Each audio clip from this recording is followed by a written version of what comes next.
Hi, everyone, and welcome to my show called We Were Lied to About 9/11. I am your host, John Gold, and this show is part of the Soapbox People's Network. This week's show is going to focus on the possible involvement of foreign countries in the 9/11 attacks. It's going to focus on how far the U.S. government has gone to cover up the supposed involvement of our allies. If our allies were involved in the murder of 2,976 people, and if elements within our government help to cover up that involvement, then that in itself is a crime, and people need to be held accountable for it, period. It also raises many questions about those relationships with regards to 9/11 that need to be answered in a credible fashion. Okay, this is John, and I'm here with Paul. Hi, Paul. How are you tonight? I'm okay. I'm very well, thank you. How are you, John? I'm doing well myself. I'm in actually a little bit of pain, nerve pain, but I'm going to bear through it and get through this interview, which I'm very much looking forward to. Okay, let's do it. I'm going to read your bio. Paul Church is an independent journalist reporting mainly on geopolitics, warfare, and counter-terrorism. He has written for Asia Times Online and collaborated with documentary filmmaker Ray Nowosielski for the latest in a series of articles resulting from Ray's Who is Rich Blee podcast investigation. That piece was published at Truthout. Paul's work for Asia Times Online has been cited in the peer-reviewed Japan Focus. He is currently researching a book on the political exploitation of mass casualty events from the Cold War to the present. In 2012, he wrote an article for Asia Times Online called Was Saudi Arabia Involved? Now, this discussion is going to talk about a few countries, but Paul's specialty is Saudi Arabia, so that will probably be the main focus. So, my first question to you, Paul, what was the day of 9/11 like for you? Well, surreal, I guess, is the short answer. In all honesty, I don't think it didn't really feel real on the day. It was, I guess, like for many people, a bad dream or something. I was working at the time for a company which had administered sale orders for materials for large, these were commercial construction projects. And so we were in touch with suppliers all over Europe, I think 4 or 5 different countries. And you can probably imagine these are factories or warehouses. The radios are switched on all day and our phones are always busy. So we pretty much got the blow-by-blow, minute-by-minute account of what was unfolding in America. People just phoning us up to say, hey, have you heard what's happened now? So it was surreal. It wasn't really till the next day. I was on a bus at work and someone had left a newspaper on the seat and the cover was a photo of New York, the New York skyline, completely filled with smoke, and the headline was Apocalypse.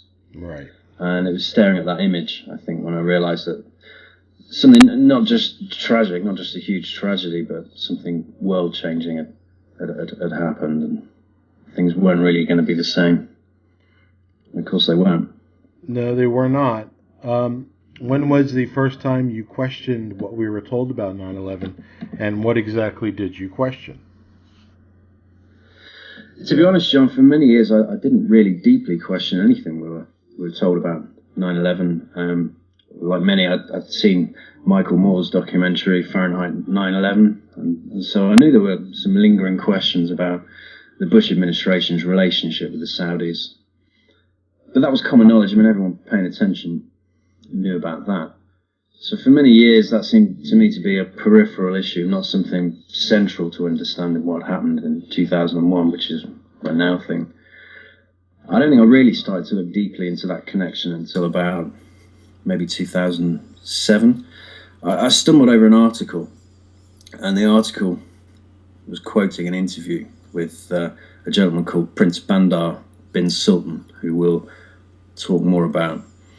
He was the Saudi ambassador based in Washington, a very powerful man with some very powerful connections, and he gave an interview to an Arabic news network.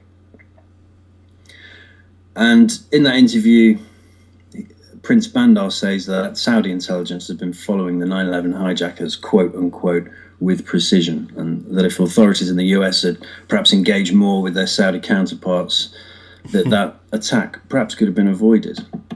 Right.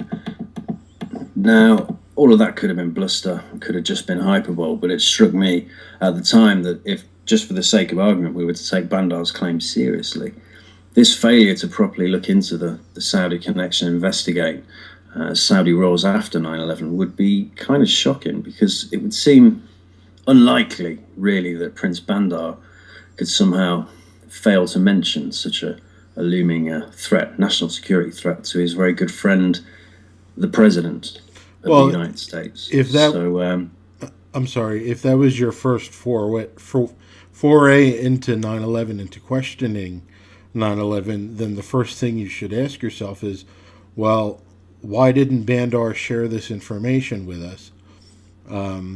Is that pretty much the response you got, or? Yeah. Well, that was when I started to research that Saudi angle, I guess, and look into it in more depth. And like I say, we don't know if Prince Bandar was telling the truth. It could just have been bluster, hyperbole, whatever you want to call it.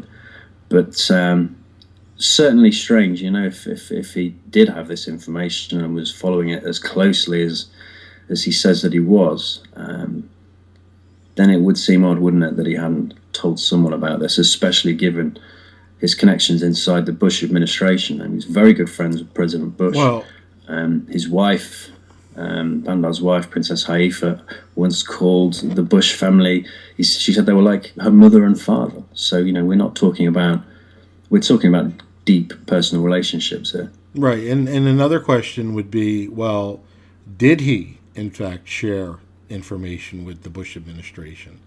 If he had, which, of course, we don't know. We don't know. And it's just speculative.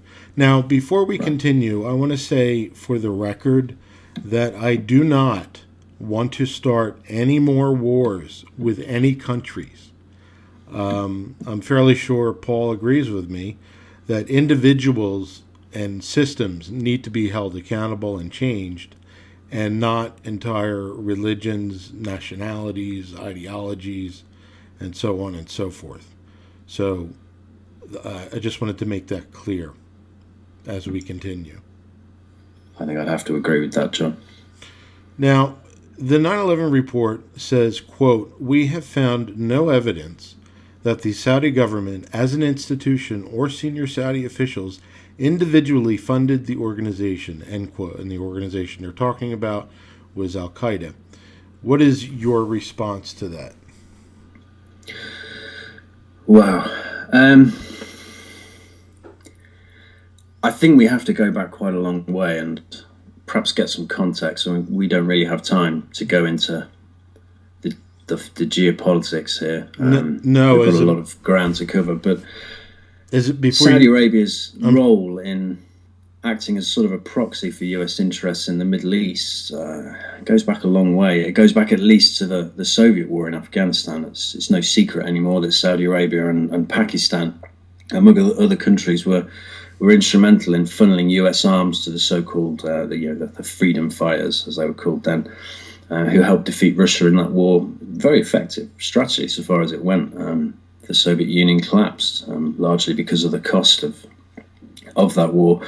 But the United States, via these client regimes, was sponsoring training, providing operational support to the Mujahideen in Afghanistan, using funds supplied by CIA.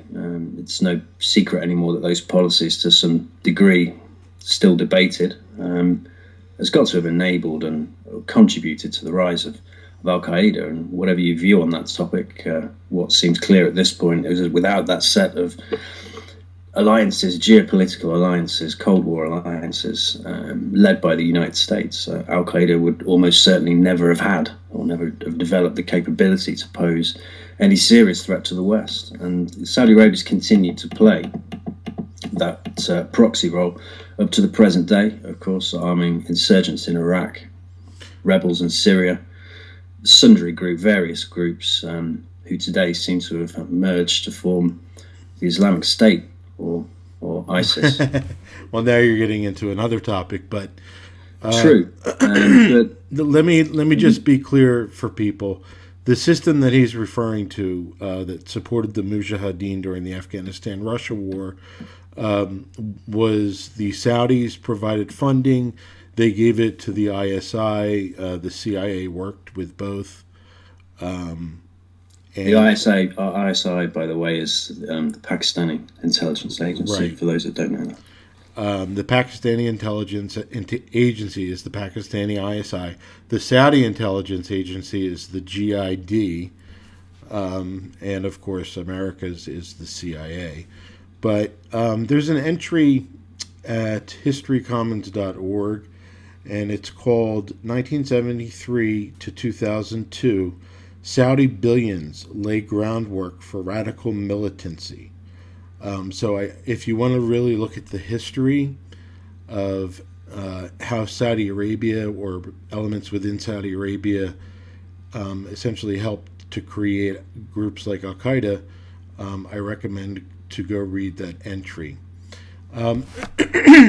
Now, the 9/11 report said that, as I said, there was no evidence that the Saudi government or institutions or senior Saudi officials individually funded the organization or Al-Qaeda. There was something in 2010, there was a WikiLeaks leak that said that Saudi Arabia was still the chief financiers of Al-Qaeda. And I think that was something that had to do with Hillary Clinton, actually, where she's the one who said that. So there's so much information out there that shows that people in Saudi Arabia helped to fund Al-Qaeda. Now, from a recent article written by Lawrence Wright, he writes that, quote, according to Philip Zelikow, what they found does not substantiate the arguments made by the joint inquiry and by the 9/11 families in the lawsuit against the Saudis. He characterized the 28 pages as a, quote, an agglomeration of preliminary unvetted reports, end quote, concerning Saudi involvement. Quote, they were wild accusations that needed to be checked out, end quote, he said. That was Philip Zelikow, the executive director of the 9/11 Commission. Now, basically what's going on is there are two different investigations. There was the Joint Congressional Inquiry, which was the first inquiry into 9/11, and there were 28 redacted pages. Actually, they were completely removed from the report because of the Bush administration. And the families, excuse me, have been trying to get those 28 redacted pages released. So Lawrence Wright wrote an article, and Philip Zelikow said what he did. What is your response to him? Well, yeah, there are two. I mean, just to clarify that for your readers, that there are there are three investigations of note into 9/11. There's the 9/11 Commission report, which is the most widely known. It's the one that got most of the press attention. There was also a CIA Inspector General report, which came out, I think, 2005. We won't go into that today, but most importantly for this discussion, there's the 2002 Joint Congressional Inquiry, and the full title of which is the Joint Inquiry into Intelligence Community Activities Before and After the Terrorist Attacks of September the 11th, 2001, which rolls off the tongue nicely. And this was a major investigation. The co-chair, one of the co-chairs, was a gentleman called Bob Graham. Bob Graham has been campaigning for years to have this portion of the report released. Now, you talk about the 9/11 Commission report. This was material that was discussed. And you mentioned also Philip Zelikow as well. We've got reason to believe that Zelikow in particular was hardly an impartial and objective investigator. Indeed, he was very close friends with the National Security Advisor Condoleezza Rice, who you would think would be one of the people that should be investigating. Well, there were many problems with Philip Zelikow, and as we yeah, talked, I mean, he even wrote a book with Condoleezza Rice. Right. Well, he also belonged to an organization called the Aspen Strategy Group, Correct. which Prince Bandar actually belonged to. So talk about a conflict of interest. Now, with regards to Philip Zelikow, as I said, there were 2 investigations. You said there were 3. There were more than that, actually, but there were 2 investigations. The 9/11 report was sold to the world as the definitive account of 9/11, and they are the ones who let Saudi Arabia off the hook. So they say that what's in the 28 redacted pages is not correct. And do you want to tell us some of the things that Philip Zelikow did to hinder investigations into Saudi Arabia's role? Sure. There were commissioners who wanted these, shall we say, leads investigated. And they compiled a list of questions. The investigators in question were Mike Jacobson and Dana Leisman, and they compiled a list of interviews that they thought should be done to fully investigate leads that related to 2 of the 9/11 hijackers. This was Khalid al-Midar and Nawaf al-Hazmi, and how they may have been linked to elements of the Saudi government. And that list of interviews was submitted to Zelikow, the Commission's director, for approval. And he didn't want them to do the interviews. And ultimately, what material did find its way, what treatment did find its way into the 9/11 report and draft versions of that report, it was Zelikow who removed that material. So, it really doesn't seem credible to suggest that that's an objective treatment of that material, especially in light of what's now a growing movement to have those 28 pages declassified, and especially in light of comments made as well by people who've read it. For example, Congressman Thomas Massey has described the experience as disturbing. He said he had to stop every 2 or 3 pages to quote unquote rearrange my perception of history. It's that fundamental. So it seems that people who have actually seen this material disagree with Zelikow and with the 9/11 Commission's treatment of that material. You talked about the interview requests, and he essentially he stopped half of the interview requests. Dana Leisman, who you mentioned, was one of these Saudi investigators. She wanted access to the 28 redacted pages of the Joint Congressional Inquiry, and Zelikow was giving her a hard time with it. So she went through a back channel to get access to those 28 redacted pages because Zelikow was not giving her access to them. And as a result, Zelikow fired her. Correct. Now, also for mishandling classified information, I believe. Right. And I believe that Dana Leisman and the other individual who was a Saudi investigator, I don't remember his name, were actually from the Joint Congressional Inquiry. I think they actually helped to author these 28 redacted pages. Now, one of the things that Zelikow did with Dietrich Snell was take part in a, quote, late-night editing session to remove from the 9/11 report anything having to do with Saudi Arabia's support for the hijackers.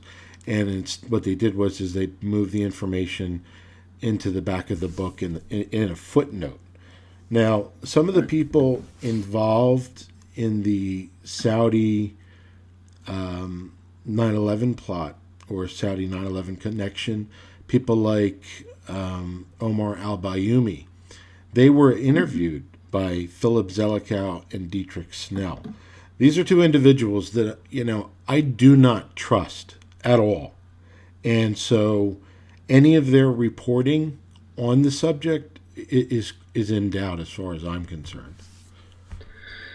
And I'd have to agree. It's very clear that the 9/11 Commission was politically compromised. The commissioners themselves are on record as voicing doubts about Zelikow's conflicts of interest and wondering even, and the word mole was even used to describe his relationship to the Bush administration. There were people who felt that he was, as they say, a mole on the inside reporting back. There are records of various phone calls that went back and forth between Zelikow and Karl Rove, which I'm sure you know about, which is suspect.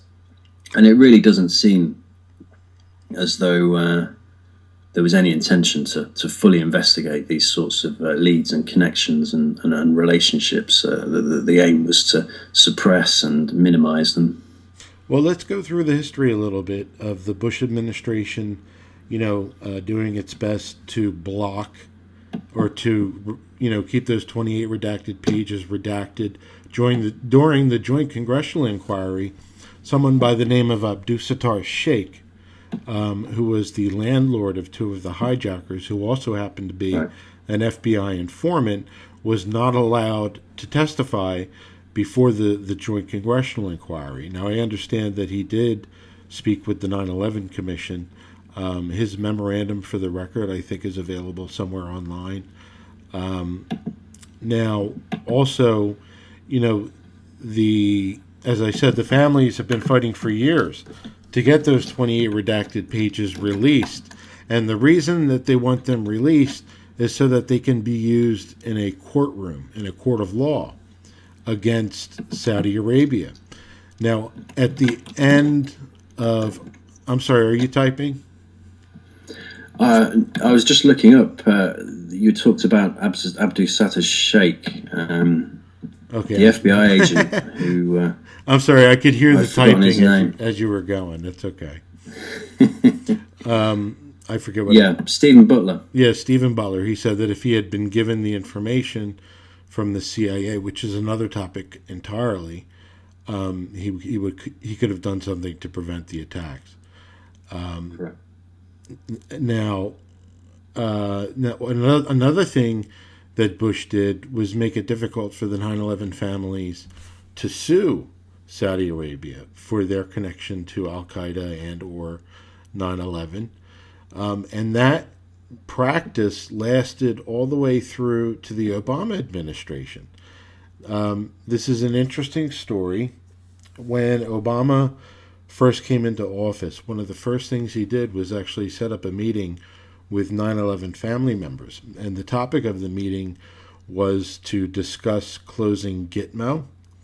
And one of the 9/11 family members that were at this meeting, Kristen Bratweiser, who was one of the Jersey Girls, the four widows responsible for the creation of the 9/11 Commission, she asked Obama to his face to release the 28 redacted pages, and he said he would, and never got back to her. And he's never done it. But after that meeting with the 9/11 family members, he used that meeting as a great reminder as to why, he used it for the justification of sending troops into Afghanistan. He used that meeting. And then 6 months later, I think he had Alina Kagan, who was Solicitor General at the time, argue to block the families trying to get to the Supreme Court to get them to hear their case, to make a decision, because the lower courts were saying that you can't sue Saudi Arabia. And Obama's administration, it was sided with the Saudis over the 9/11 family members. Correct, yeah. And now finally, in December of 2013, a lower court decided that the families can sue some of the Saudis. They can't sue specific Saudis, I believe, like the Bin Laden family, if I remember correctly. And at the time, the New York Post actually released an article from Paul Sperry called Inside the Saudi 9/11 Cover-Up. And I'm going to quote from this article specifically. And people have to understand that this stuff has been known about for years and has been heavily promoted by people like Paul Thompson, Larissa Alexandrovna, James Dorman, myself, and many others over the years. Don't forget Bob Graham. And Bob Graham. Surely someone in the best position to know. Right, exactly. He's been banging on about that issue for forever. He wrote a book about it, Intelligence Matters, and he also wrote a fictional novel to try and tell. Significantly, yes, because he, in his own words, is still bound by the strictures of classification, as he puts it. He's very limited in what he can say. Right. But the fictional book is significant because in that book, it's not just individual Saudis. This is something orchestrated from the top. There's a terrorist attack, and it's directed from the top, from the highest levels of the Saudi government. You can't help but wonder if maybe he's trying to tell us something. Well, the following from the article will mention an act of war, but in my mind, you can't point fingers at Saudi Arabia without having five fingers pointing back to the U.S. You know, we protected the knowledge of Saudi Arabia being connected to terrorism for years, you know, long before 9/11 and long after 9/11. If you look at what Robert Wright, FBI agent Robert Wright, had to say about what was called vulgar betrayal, you'll see that before 9/11, we protected Saudi Arabia. We recently sold them $63 billion in weapons. I can go on and on. So with that being said, I'd like to read the following from that article. Okay. Quote, the Saudis... I should really be interviewing you, John. I'm sorry, Paul. No, you carry on. This is good stuff. I just wanted to get, what it might be the best information out there about the subject. Yeah. So I got some quotes. Now, quote, the Saudis deny any role in 9/11, but the CIA in one memo reportedly found incontrovertible evidence that Saudi government officials, not just wealthy Saudi hardliners, but high-level diplomats and intelligence officers employed by the kingdom, helped the hijackers both financially and logistically. The intelligence files cited in the report directly implicate the Saudi embassy in Washington and consulate in Los Angeles and in the attacks, making 9/11 not just an act of terrorism, but an act of war. And I already commented on that. The findings, if confirmed, would back up open source reporting showing the hijackers had, at a minimum, ties to several Saudi officials and agents while they were preparing for their attacks inside the United States.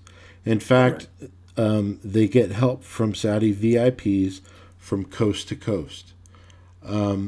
Now, for Los Angeles, it says that the Saudi consulate official Fahad al-Thumari allegedly arranged for an advance team to receive two of the Saudi hijackers, Khalid al-Midar and Nawaf al-Hazmi, as they arrived at LAX in 2000.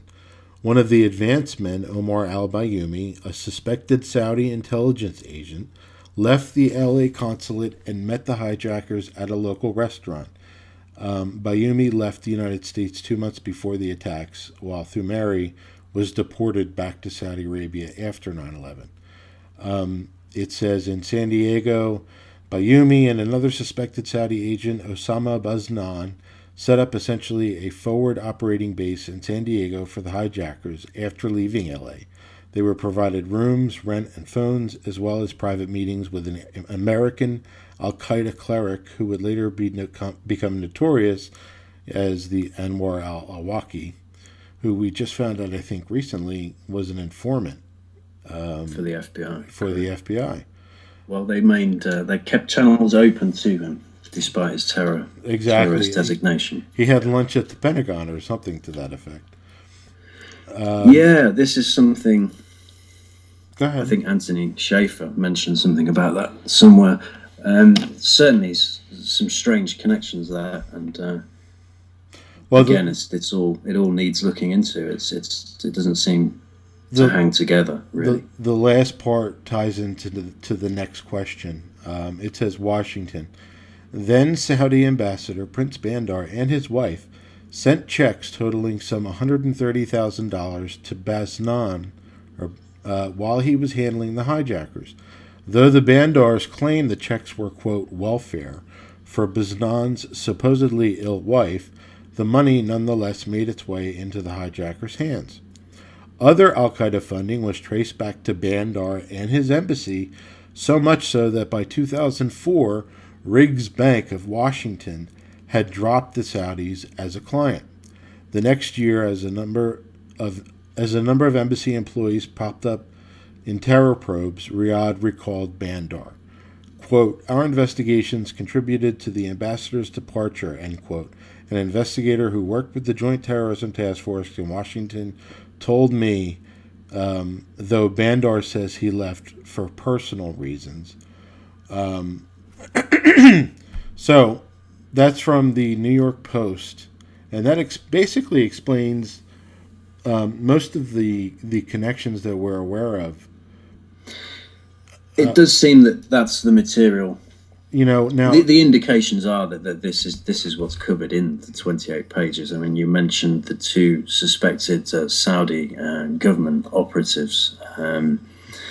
These were men who were receiving money. Actually, the money went between Bandar's wife, Haifa. It came from her account down to the wife of Osama Baznan, who's believed to be a Saudi government operative by, well, various people have drawn this conclusion, investigators, into those events, and she signed the checks over again to the wife of Omar al-Bayoumi, who himself was alleged to have been covertly working for the kingdom. So these are particularly disturbing connections, as the money doesn't just go to the Saudi embassy or consulate, it goes right up to Bandar and his wife. Right. And of course they publicly denied that they have any links to terrorism. There is this cover story about the sick wife, doesn't really hold up, that there was a large payment, one of the first payments, I think, which goes back to 1998. That was supposedly in response to a letter. That's fine, that's all very well, but that doesn't explain the monthly stipend of $2,000, $3,500 every month, and that's a wage. That's not welfare. Right. It's a lot of money.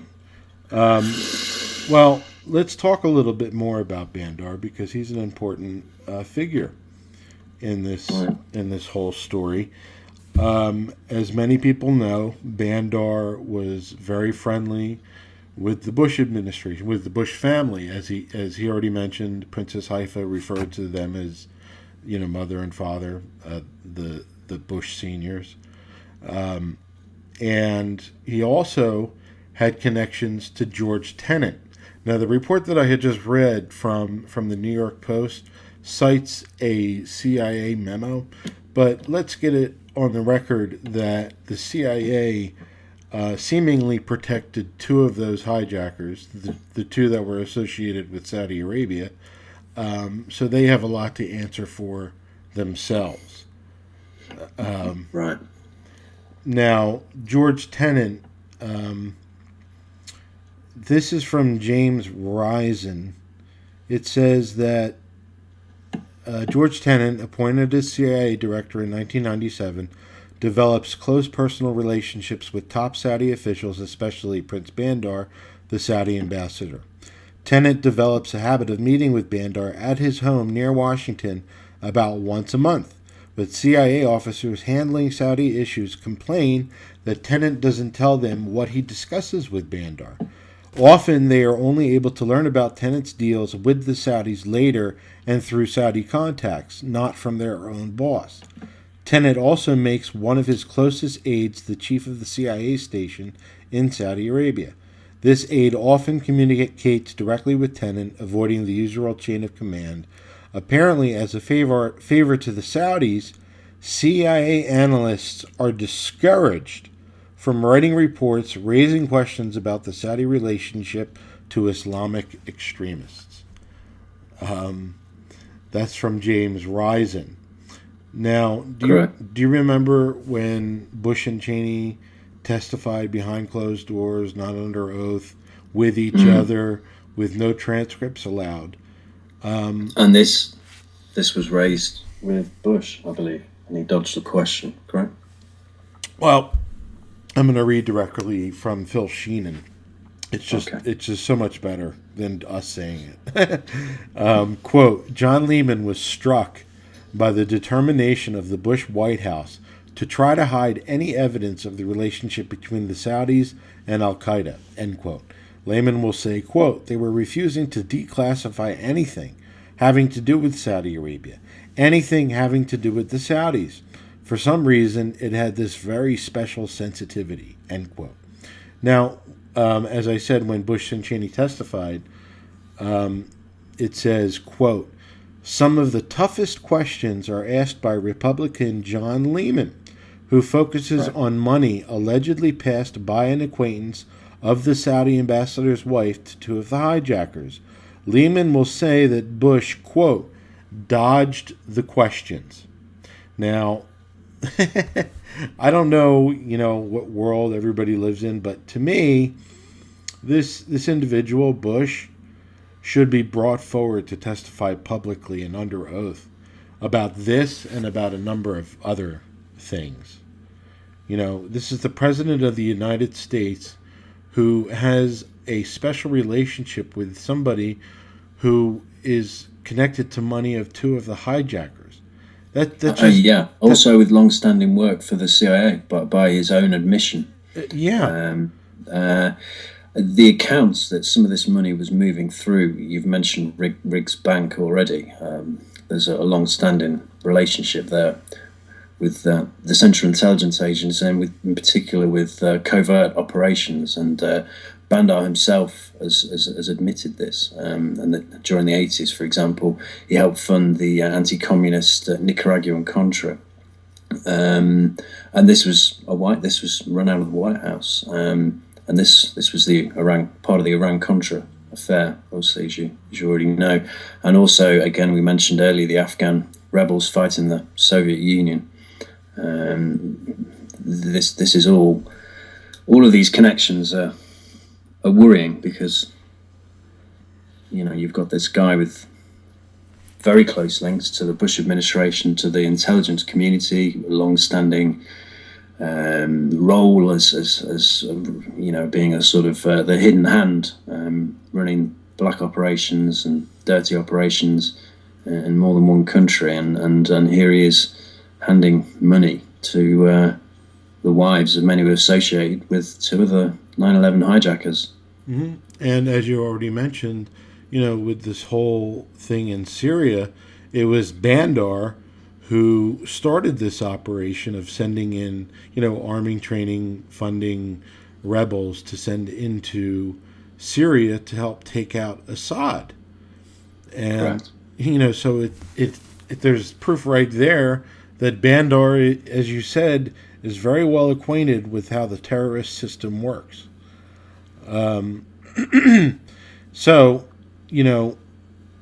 one of the things that the Bush administration did was try to bring in Henry Kissinger to be the commissioner of the 9/11 Commission. And can you tell me the story of what happened?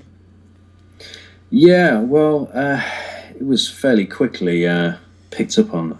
I know that you're I think it'd be fair to say friends with many of the 9/11 families and the Jersey girls and etc. who campaigned for the 9/11 Commission in the first place. And what was quickly noted was that Kissinger himself had some quite unusual business connections. And I guess you could tell me who it was who actually addressed that to him directly.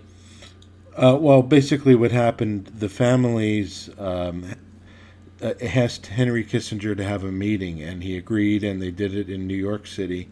And I believe Kristen Brotweiser did some research on Henry Kissinger.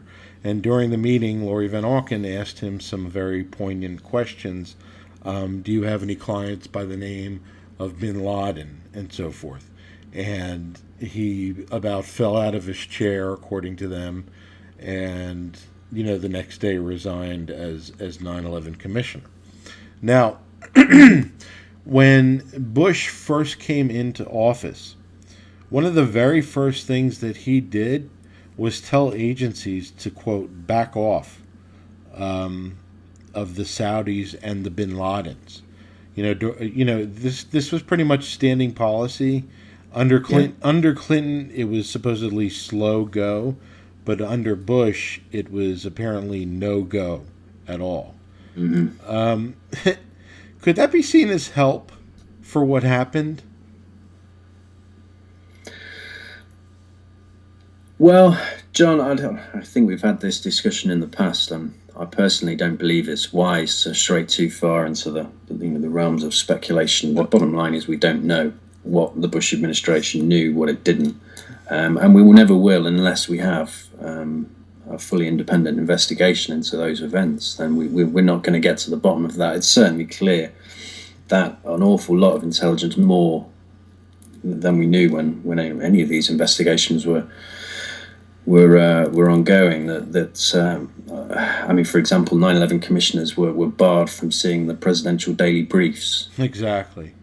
Yeah, we now know because reporters for the New York Times, for example, have seen some of those. The President PDBs, the ones we haven't seen. I mean, everyone's heard of the most famous one, Bin Laden determined to strike in the US, the September PDB, but there are far worse apparently that came before that and were also completely ignored. It does all seem worthy of further investigation. Well, one of the things Paul Thompson used to point out is that the two countries who seemingly knew the most about the 9/11 attacks, Saudi Arabia, our closest allies. Oh, yeah. Well, Saudi Arabia and Pakistan were the two countries that didn't bother to send us any warnings. Now, it wasn't until very recently, within the last couple of years, I think Anthony Summers wrote an article about Saudi Arabia, and it talked about a warning that was sent from Saudi Arabia to the United States, and that was the first time I'd ever heard of a warning from Saudi Arabia to the United States. I've never heard of that one. Yeah, no, I don't know how true that is. And I just heard another time, I forget where, but Turki Al-Fazl, who was the intelligence director, supposedly sent the Bush White House a warning in the weeks before 9/11. And I forget where I just saw that. It was in a news report. But this is the first time I'm hearing of warnings coming from Saudi Arabia. Right, and as is now well documented, the warnings were flooding in from all around the world. Oh, absolutely, and from I'm sorry, Germany, from Israel, from multiple different countries were sounding the alarm, and nobody listened. Well, from what we understand, nobody listened and nobody did anything, except there were people within the Bush administration, the neocons, who were telling Bush that all of the warnings that they were getting about Bin Laden was in fact disinformation, and that the real threat was Iraq. Now, with regards to covering up for Saudi Arabia, that in and of itself is a crime, as far as I'm concerned. I think they would call it obstruction of justice or accessory after the fact. These are real crimes, that need to be investigated, that need to be looked into. I agree, John. The protection of Saudi Arabia is baffling. I mean, you can look at it as mainly preserving diplomatic relations, but the fact remains that as you said yourself, our closest allies seem to be the ones who are most deeply involved in funding Al-Qaeda and funding extremist groups around the world. If we're really having a war on terror, it's these countries we should be reining in and taking a look at.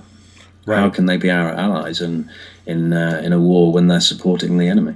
Well, the 9/11 report said that the source of the funding for the attacks was, quote, of little practical significance. So, in any investigation, the first thing you do is that you follow the money, supposedly. I'm not a cop, but that's what I hear. Now, are you aware of the allegations concerning the Pakistani ISI's alleged connection to 9/11?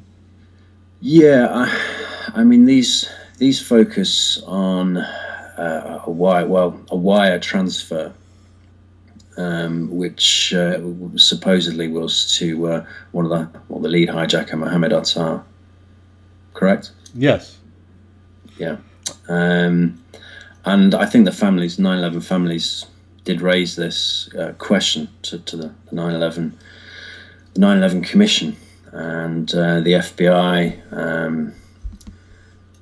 The FBI's counter-terrorism division, a guy called John S. Pistoli. Right. So, I'm not sure how you pronounce that.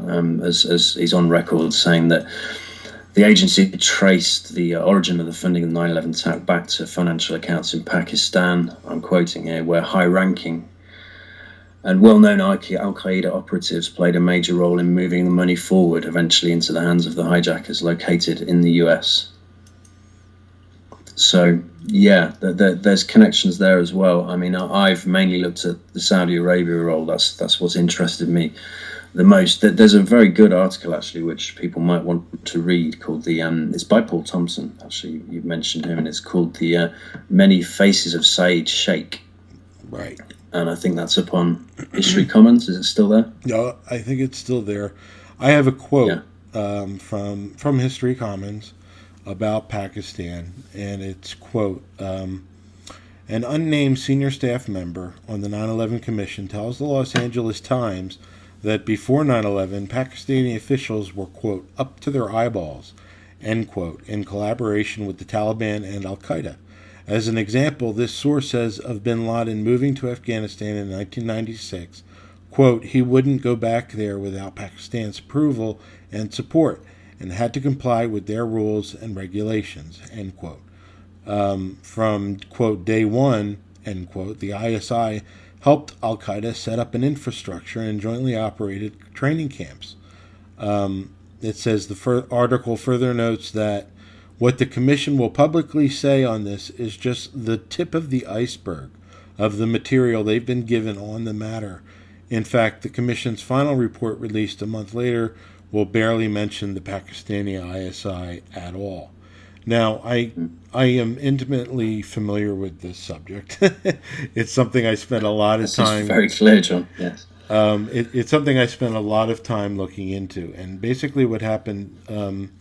The Times of India broke a story that said the then head of the ISI, Pakistani Lieutenant General Mahmoud Ahmed, ordered Ahmed Omar Saeed Sheikh to wire transfer $100,000 to Mohammed Atta. That story was corroborated. Everybody always points to the Times of India as being the only source on that, but Agence France Presse also verified this report.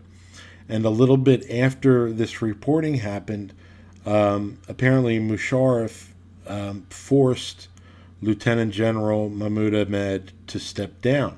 Now, there are reports that say that came from U.S. pressure, and there are reports that say it's just something Musharraf felt like doing, essentially what it says. But, Lieutenant General Mahmoud Ahmed was greatly responsible for the coup that got Musharraf into power.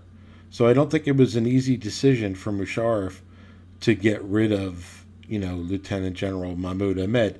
And there's information that suggests that Mahmoud Ahmed and Ahmed Omar Saeed Sheikh took part in a different terrorist attack together. That's on History Commons. There was a report that said Pakistan paid lobbyists to lobby the 9/11 Commission to make the 9/11 report more favorable of Pakistan, which it was. The 9/11 report was certainly favorable of Pakistan. Then basically the FBI first reported Ahmed Omar Saeed Sheikh as being the paymaster of 9/11. There were two reports from CNN talking about FBI sources and so forth. And then his name started to go away. He was involved in the murder, supposedly, of Daniel Pearl, and then his name got back into the news. Director Mueller flew to India to talk with investigators, and they told him about Saeed Sheikh's role in 9/11. And apparently the FBI did speak with Ahmed Omar Saeed Sheikh, and he was afraid for his safety and his family's safety to talk about his connections to the ISI. Now, there were,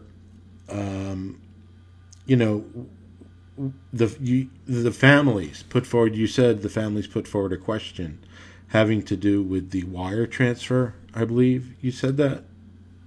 Yes. That was one time that the 9/11 Commission was given a question concerning this matter. Another time, Lieutenant General Mahmoud Ahmed's name came up for the 9/11 Commission was when Sibel Edmonds testified. If you look at the Sunday Times article that was written about Sibel, the one article that was supposed to be 4, but because of pressure, the series was canceled. They talk about Lieutenant General Mahmoud Ahmed's connections to the nuclear black market. So if Sibel, testified about Mahmoud Ahmed, and the families put forward a question about Mahmoud Ahmed, that's 2 times the 9/11 Commission was told about Mahmoud Ahmed, and we don't hear a word about it in the 9/11, report. It's amazing to me that I haven't heard from a single individual in government explain to us why those allegations are incorrect. George Tenet supposedly met with Lieutenant General Mahmoud Ahmed in the months before 9/11. Mahmoud Ahmed met with Portergoss, Bob Graham, John Kyle in the weeks before 9/11. He met with them on the day of 9/11. He was in Washington, D.C. during the week of 9/11, meeting with different Pentagon officials, White House officials, and so on and so forth.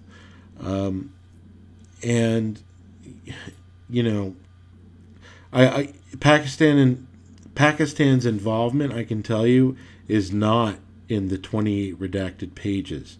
And I know this because someone I'm not really friends with anymore, but Jeffrey Hill spoke with Bob Graham, and he asked him about the allegations. Jeff Hill's the guy who interviews everybody, right, and puts it on the internet. Yeah, I think I've heard.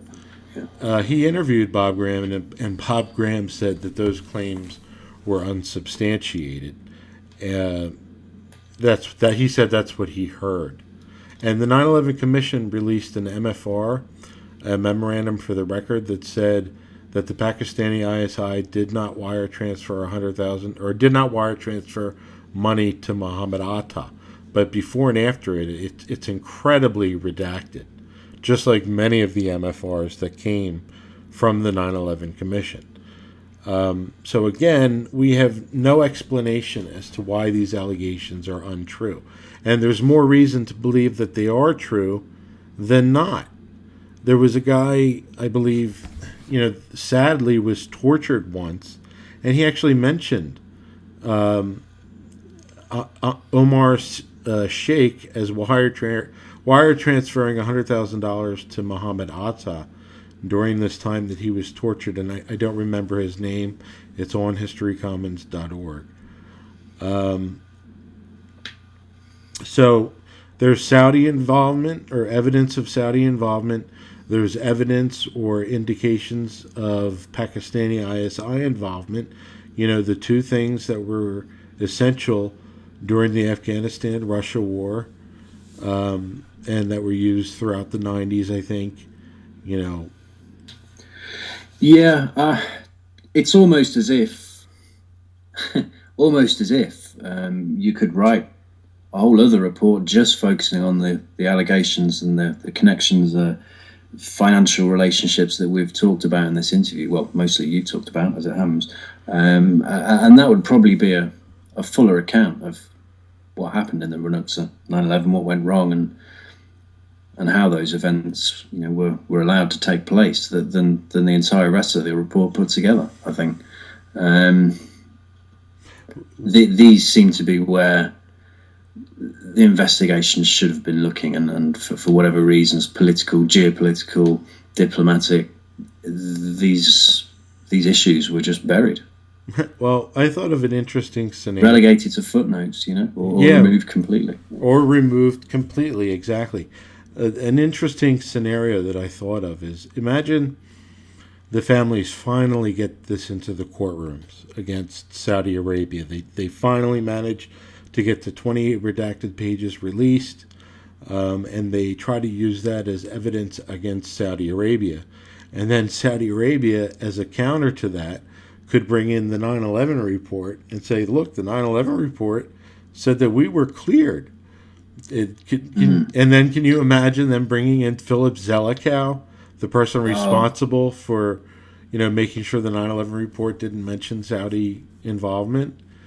Sure, and of course Bandar himself was quick to capitalize on the 9/11 report and issue press statements to the effect that Saudi Arabia claims against Saudi Arabia had been debunked and that they were vindicated by that report and its treatment of Saudi Arabia and dismissal of these allegations. Exactly. When the 9/11 report came out, they practically celebrated. Now, are you aware of the questions, some of the questions concerning Israel and 9/11? Yeah, vaguely. This is something that hasn't really interested me. I'm aware that there's been various claims that have surfaced about Israeli art students that were operating in America and the possibility that they may have been part of a spy ring. It's never really convinced me. We've had a discussion about this before. I think I pointed you to 9/11 Myths, the website. I'm not convinced that Israel. I've certainly not seen myself any credible evidence that Israel was involved in any way. Right. And it's sad, really, that there's so much out there that points that way on the conspiracy theory website, shall we say. Israel does enough that's awful and does enough that's terrible without us having to invent stuff, And I think there's a lot of that going around. Mossad are behind everything, I don't think. Oh, absolutely. There's definitely the mentality in the world that Israel is responsible for all of the world's ails, or if you want to go to the extreme, the Jews are responsible for owning the media, owning Hollywood, owning all of Congress, and it's ridiculous because there are defense contractors. It's crazy, is what it is. There's defense contractors out there. There's oil contractors out there who all might have a say as to who has the most control in Congress. But anyway, I did want to bring up a question that the 9/11 family members put forward to the 9/11 Commission about these 5 Israelis who were arrested on the day of 9/11. And the question that they put forward says, please describe exactly what was recorded on the video of the World Trade Center that was filmed by the Israelis in New Jersey who were later picked up for questioning. Where is the video now? And that was their question. And if you read the police reports or the FBI reports, no video camera was actually recovered. There were only cameras that were recovered. And the photos that they had showed pictures of the burning World Trade Center. It actually showed one of them smiling, I believe. And basically what happened was there were individuals who were documenting the event of 9/11 with their cameras, and they worked for a company called Urban Moving Systems. And this woman... This woman, Maria, called in because they were apparently celebrating, and she thought that it was all odd. So she called it in, and later in the day, they were arrested. And they were held for a couple of months by the United States. And then they were eventually let go. And one of the things that they said was that they were there to, quote, document the event. And a lot of people, and I think I might have done this myself, have taken that statement that they were there to document the event, as if Israel knew exactly what was going to happen, knew exactly when it was going to happen, where it was going to happen, and they sent these guys to go document the event. But I think what it might mean is that, like a lot of other people there that day, they had camera phones. Yeah, they were there to quote document the event. And those 4 or 5 individuals actually tried to bring a lawsuit against the United States for the way that they were treated, but nothing ever came of that. Now, also, Israel, you mentioned the art students, and supposedly Israel sent us a couple of warnings, about 4 warnings. And that's significant, that some of the starkest warnings came from Israel. Well, but the thing is, they're denied on each occasion. Israel denies sending the warning, or the U.S. denies receiving the warning. And apparently one of those warnings was based on information obtained from the Israeli art students, indicating that, that they were spies in this country. But again, they denied it. So a lot of those warnings, I think one of them was not denied. But if you look at them, they were denied by one side or the other. Now, you mentioned to read 911myths.com with regards to the Israeli art students. There was a report in 2010 on ABC4 called Door-to-Door Spies in Utah County, ? And is reported by Brent Huntsacker. And it says, quote, salespeople working neighborhoods in northern Utah County have been asking some odd questions that have nothing to do with making the sale. Folks are reporting that they're asking about the new National Security Agency's data center that is being built at Camp Williams. So that's, an indication that the Israeli art thing, or the spying thing, is still maybe going on in this country. And my question is, why is it allowed to continue? Were they, around in the vicinity of any of the hijackers? Did they know about any of the hijackers? Like Saudi Arabia said, they were following them with precision. I think there are some questions about that. But my biggest question about Israel actually has to do with the owner of Urban Moving Systems, the owner of the moving company that those 5 Israelis worked for that were arrested. He fled to Israel in the days following 9/11. And I think that's very suspect. I think he's somebody who should have been brought in for questioning. Anyway, so quite possibly, yeah. I mean, there are some questions about Israel and 9/11, but in my opinion, I don't think Israel needed to be involved, really, because, if you think that elements within the Bush administration or other elements within the government were involved, there's plenty of pro-Israel people in the government that you really don't need Israel to do anything. Yeah. Do you know what I mean? Well, that's certainly true, John. I think we all should be wary of pointing fingers at Israel.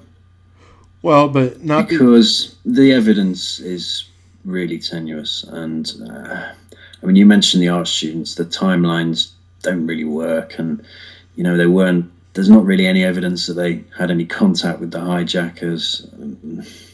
It's all speculation. It's inferential dot connecting. It doesn't really convince me. Right now, there are a lot of people who take this information and say Israel did 9/11, and it just, as far as I could see, it's not there. I mean, there was actually a court here in America that ruled Iran was responsible for the 9/11 attacks. Did you see? Yeah, I heard about that.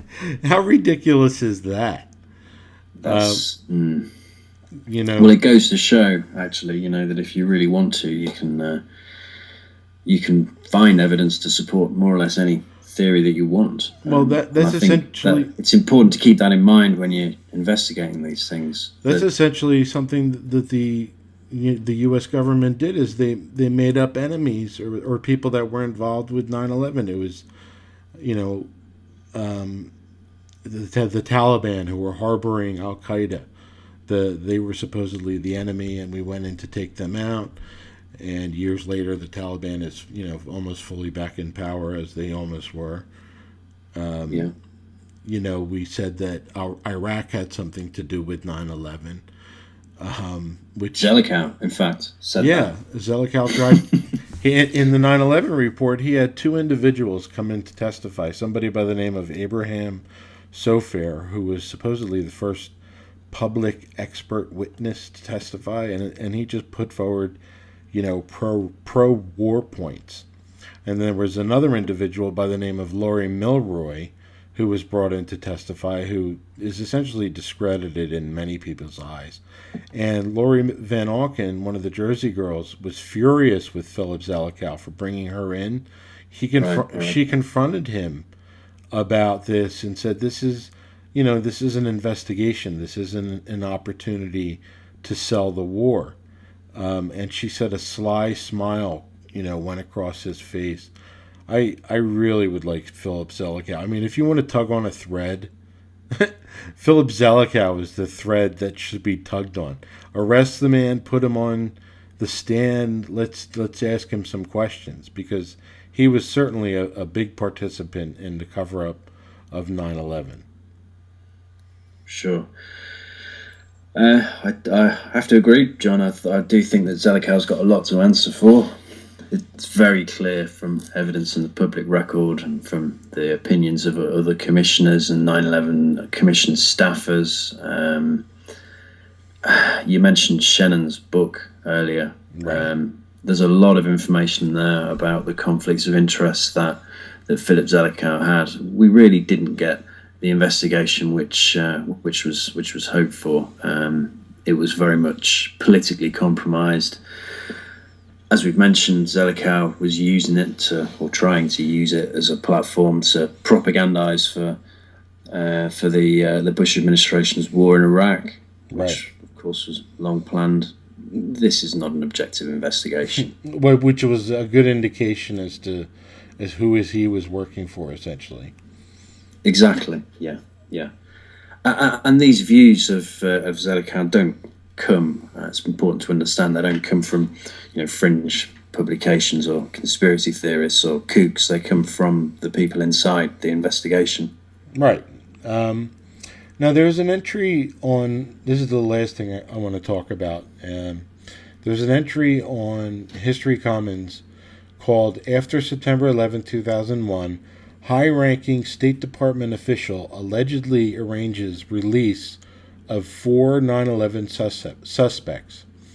It says, quote, "An unnamed high-ranking official at the State Department arranges the release of 4 foreign operatives that have been taken in for questioning by the FBI on suspicion that they knew about or somehow aided the 9/11 attacks, according to FBI translator Sibel Edmonds.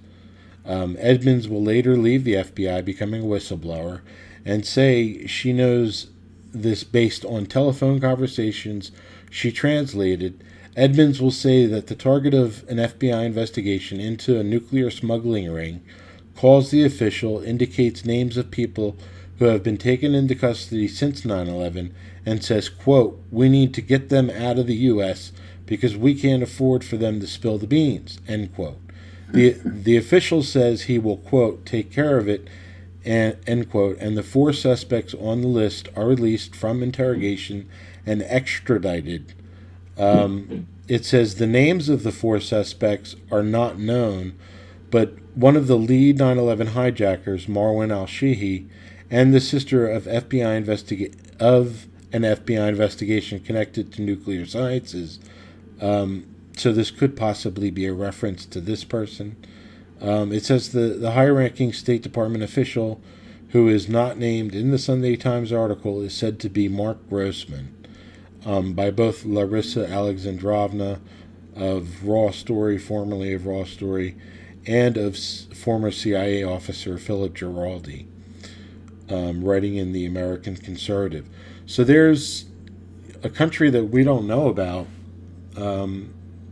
that may have had something to do with 9/11. I mean, we have to look into the allegations. I don't even know what country it is.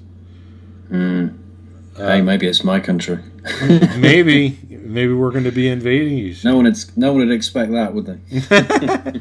Well, actually, President Musharraf wrote that Ahmed Omar Saeed Sheikh may have been MI6. So there you go. We're going to invade your country. Is there anything that you would like to promote? I don't think so, John. What I would like to promote actually is a website. It's called 28pages.org. I would urge anyone interested in some of the issues we've discussed to visit that webpage and follow it on Facebook. They've got a Facebook page as well. This is the bipartisan effort movement to declassify the 28 pages of the Joint Congressional Inquiry that we mentioned earlier on. There's lots of material on there, which, if you want to explore the issues in more depth, you can take a look. And I think everyone should get on board. It's long overdue. It's been promised by the president that these pages will be made public so that there can be some sort of debate about them and some sort of accountability. That's the word I'm looking for. Yeah. So I think everyone should definitely support that. Yeah, the guy is a nice guy who runs that site. I forget his name, but he's also 28pages.org is available on Facebook. He updates it regularly. Well, Paul, I want to thank you very much for being on today. I hope you enjoyed the conversation. Yeah, well, thank you for having me on, John. I think you managed to include in your questions most of the information, which which I think you've covered a lot more material than I have. But no, I apologize for that. It's just this is such an important issue. It's been something that's been neglected by the quote unquote 9/11 truth movement a lot, and so it's something that people need to know about. So I want to thank you very much for coming on today, and maybe we'll have you on again sometime. Thank you, John. Thank you very much. All right. Thank you, Paul. Take care. Bye-bye.